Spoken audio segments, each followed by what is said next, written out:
Josune, idatziak ez diren lahal bezalako hizkuntzen biziraupena eta kulturondarea arriskuan aldaude.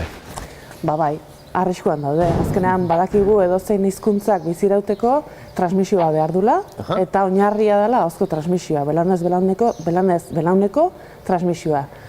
Baina badakigu era berean hainbat hizkuntza ezagutzen ez ditugunak, ez ditugula ezagutzen idatziz jaso ez dialako. Orduan jasotzen ez dana badakigu galdu egiten dela. Zuek ahozkotasunaren inguruan ari zarete lanean eta zer nolako garrantzia du ahozkotasuna lantzeak eskolan? Guretzat ezinbestekoa da eskolan ahozko hizkuntza lantzea. Idatzi eta irakurri bakarrik ez, komunikatzen irakastea dagokio hizkuntzari eta ahoz komunikatzea beharrezkoa da gaur egungo gizarte moderno honetan eta ondo eta zuzen komunikatzea.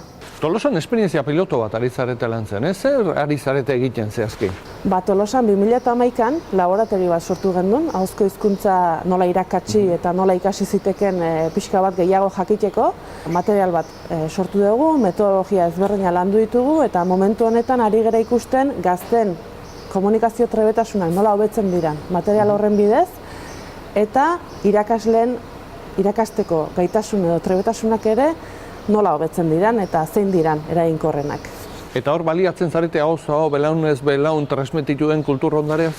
Jakina, azken baten ahozko hizkuntzan komunikatzeko ereduak eman bertzaizkio edonori. Izan bersogintza, kantagintza, ipuin kontaketa, antzerkigintza eta ez hori bakarrik gaur egun Euskal Herrian ditugun komunikatzaile honen ereduak ere bai.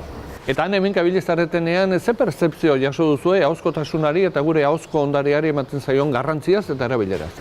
Pertzepzio nagusinetakoa da hezkuntzak benetan garrantzia eman nahi diola ahozko hizkuntzari, benetan gure gazteak komunikatzaile onak izan daitezen nahi dula, baina oraindik tresnak, baliabideak eta denbora asko falta zaigula horretan punturik onenera iristeko. Hori batetik, eta bestetik ikusten dugu gazteen kasuan ahozkotasuna lotuta bertsolaritza oso gertu ikusten dutela, erreferentzia asko dituztela, ezagun dutela, baina euskal antzerkigintza, kantagintza, kontaketa, ahozko beste eremu batzuk, adibidez esaera zaharrak, zaharkitu antzean ez ote dituzten eta bai behar direla momentu honetan egokitu beraien behar, adirazteko modu eta pentsatzeko moduetara.